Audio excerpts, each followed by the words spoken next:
So when doing the higher training in ethical conduct, the basis is abandoning the 10 non-virtues and keeping the 10 virtues. Okay, but it specifically applies to keeping the pratimoksha vows, or the vows of individual liberation. Okay, and that's when we're talking about the higher training of ethical conduct in terms of just the general path that's applying to, you know, the hearers, the solitary realizers, and the bodhisattvas. So the bodhisattva vow is a different type of ordination. The tantric vow is a different type of ordination, okay, than the pratimoksha vows. So we always start with the pratimoksha vows, okay, and then the bodhisattva vows are the people who, in addition to the, you know, wanting liberation, are seeking enlightenment, and they, you know, want that vow. And the tantric vows are specifically for the people involved in the tantric vehicle, but they all, you know, depend on the pratimoksha. Within the pratimoksha, there are 8 kinds of vows. Okay, each vow has numerous precepts. Yeah, I think it's better to say it like this. Yeah, that it's the 5 lay precepts, and it's the lay vow which has 5 lay precepts. Because otherwise, like I was explaining the other day, if we say 5 vows, then we import our Catholic meaning of vow in, which is that, you know, it comes from outside, and or not necessarily Catholic, but theistic view, it comes from God, and you get punished, and it comes from outside, and it's not your choice. Whereas all these, the vow is basically the promise that you're making, and then the precepts are the individual trainings that you're taking on as a result of making that promise. Okay, so the 8 vows in the pratimoksha vow are 8 different ordinations. Okay, so you have the one-day vow, in which there are 8 precepts. Okay, this is not to be mixed up with the Mahayana 8 precepts, because the pratimoksha vow is taken with the motivation to attain liberation, and the 8 Mahayana precepts are taken with the bodhicitta motivation. But in terms of the precepts themselves, they're very similar. Okay, then so that's one. Then you have the male and female lay practitioners, you know, and they keep, you know, 5 precepts. Then you have the male and female shramanerikas, or novices, and they keep 10 precepts. In the Tibetan tradition, it's broken into 36 precepts. I've been trying to find out the source of that, who did that, where that came from. I haven't been able to find that. Then the nuns have another ordination called the shikshamana, or gelopama, and that is a 2-year probation period. And then you have the bhikshu and bhikshuni, the male and female fully ordained people.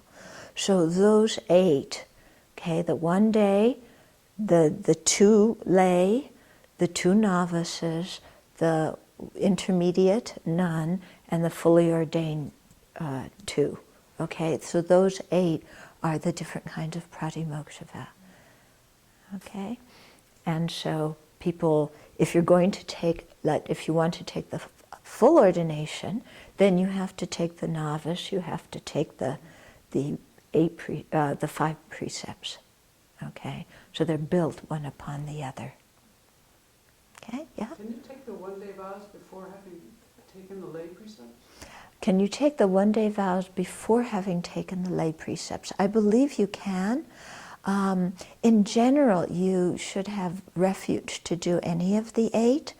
I know at the Kopan courses, they got special permission from, I don't know, Trichung Rinpoche or somebody, one of Lama and Rinpoche's students, so that they could, one of Lama and Rinpoche's teachers, so that the people who attended the month-long Kopan course could take the 8 Mahayana precepts without having taken refuge first.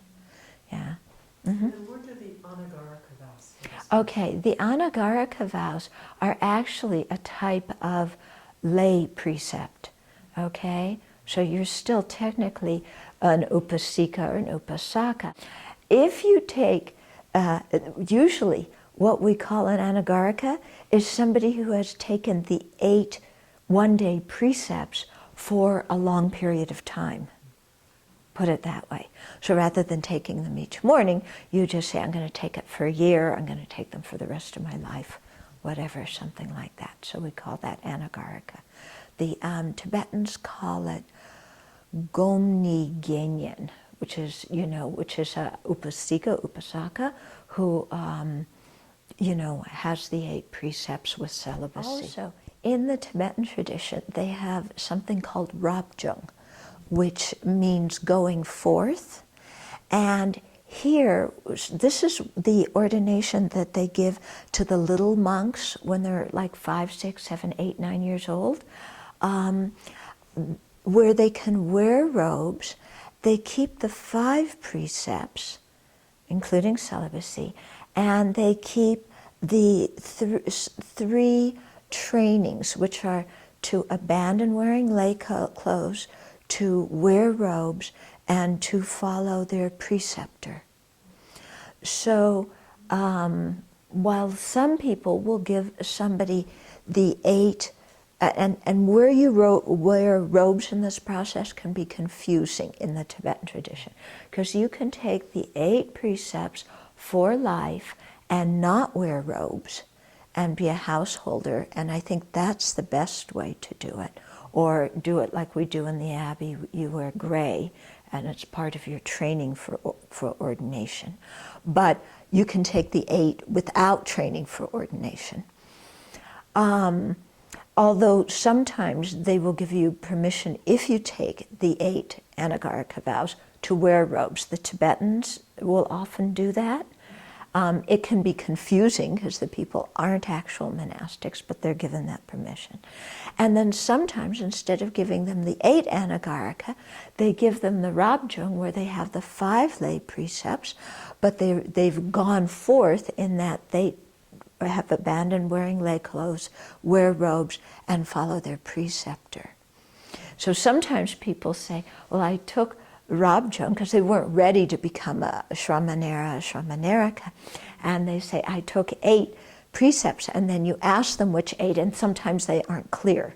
So if you're in that category, you need to be very clear what you're taking, okay? Because often people go in, the ceremonies in Tibetan, they're not quite sure, there's 8 somethings, and they aren't sure whether it's rabjung or whether it's the gomni genyen with the 8 precepts, because they don't even know that there's these different things. So there can sometimes be confusion.